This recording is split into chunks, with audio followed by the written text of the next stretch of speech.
Guys, I can't even lie, I started this video 4 months ago and just completely forgot about it until I accidentally found the thumbnail for it in my files, but, well, I guess, better late than never. Legacy has updated itself a little bit, so I can expand the parameters on this, which is pretty nice, but let's go ahead and finally finish this video. Hey everyone, Hfmasters here, and today we're doing the top 10 minifigures that should be remade. Let's start with the easy one, Cyrus Borg. Out of every minifigure on this list, Cyrus Borg is probably the closest one to actually happening thanks to the brand new Golden Zane minifigure pack.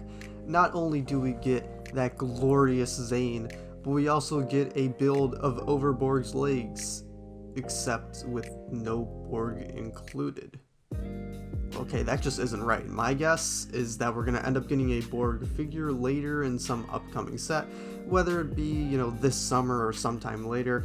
However, I do hope that instead of making a full-fledged Overborg again, they just make a normal Cyrus Borg figure instead and include an alternate hairpiece for Overborg.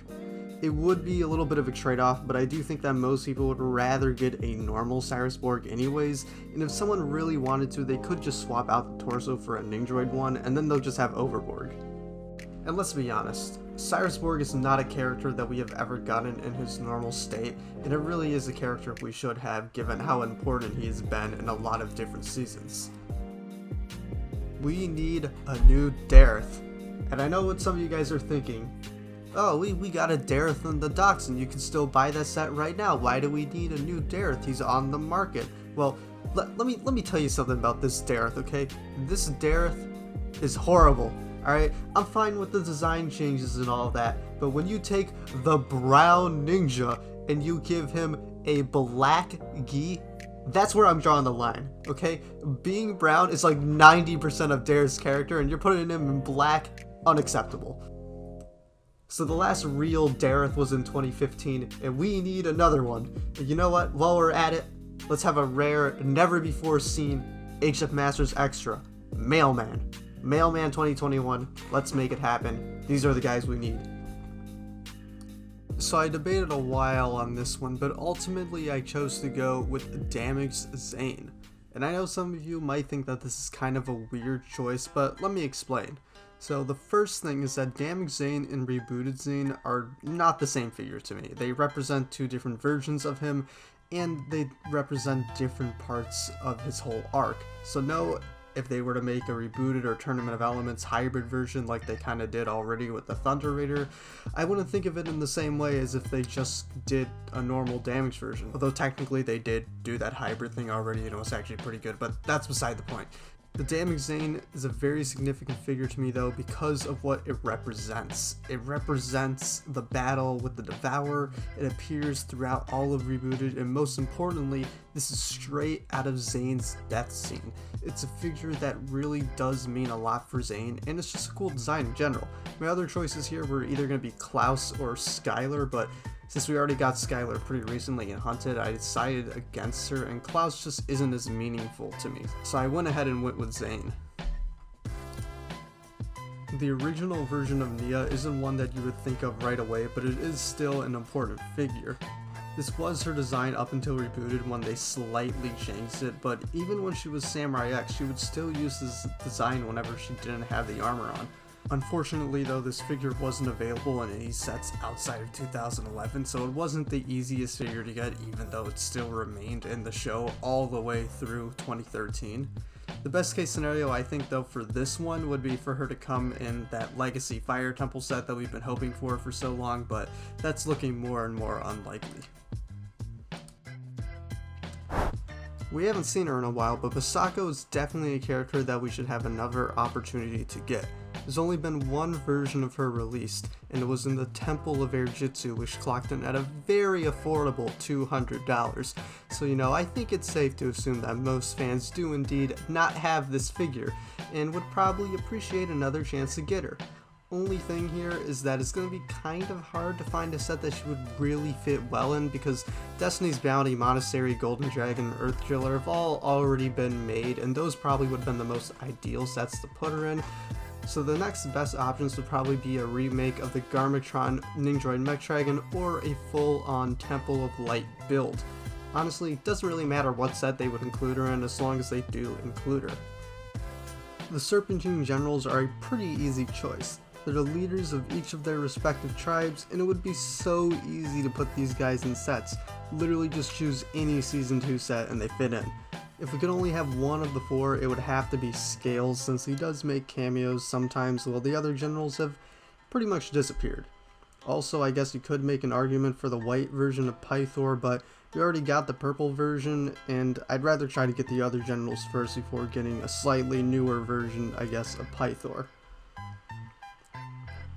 Sensei Garmadon appeared in 4 different seasons, although, to be fair, he only did play an actual big role in 2 of them, but the point is that he only came in 2 sets, and both of those sets just happen to be some of the most expensive sets from their respective waves, which always makes things easier. His biggest roles were in Rebooted and Tournament of Elements, and since Legacy just expanded into those specific seasons, now would be a perfect time to try to remake him, since, you know, there's a ton of different sets that he would fit into. Now, me personally, I would prefer a Tournament of Elements version, so we could get a figure with the Anaconda tattoo on the back, which I just think would be cool to have, but it doesn't really matter whether or not he has it, it's just more about getting that figure in general.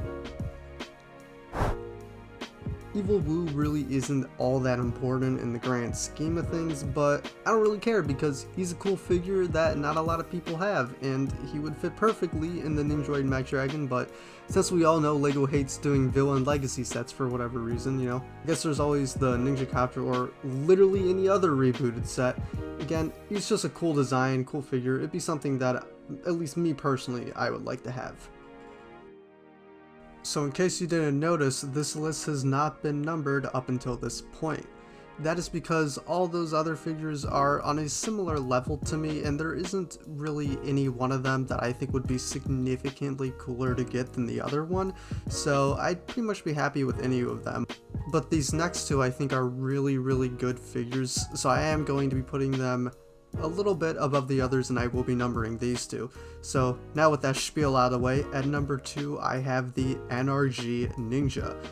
So if you didn't already know, these minifigures are very important story-wise because they represent the ninja unlocking their true potentials, which just happens to be the first major arc each ninja went through in basically half of Season 1. And from the actual physical LEGO perspective, these figures seriously might be some of the coolest figures that LEGO has ever released for Ninjago, and I'm sure a ton of people would love to be able to get them again. These figures also offer a ton of leeway in terms of actually making sets, because these figures can be done in spinner form like the original ones were, or they could just come in a normal set if LEGO really wanted to do it that way. Also, if they did redo these, we could get a Nia version, which we weren't able to get before for obvious reasons, and that'd be pretty cool. My personal bias does kind of want to put these at number 1, but there is one more figure which I think just has to take that spot. Samukai is the only figure on this list that I have no idea why they haven't already remade.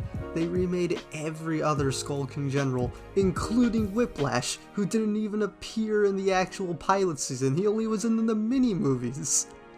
It would have made so much more sense to include Samukai in one of these sets, but for whatever reason, they didn't do it, and maybe that's a blessing in disguise that we didn't get him, because now they know that making the skeletons look like this was not a good idea. Hopefully we get him soon though, because I don't think they're going to be making any pilot season legacy sets for that much longer. But that is it for my top 10 minifigures that I think should be remade. Let me know your guys' list in the comments. Let me know if there's any minifigures you think that I forgot. And until next time, I'll see you guys later.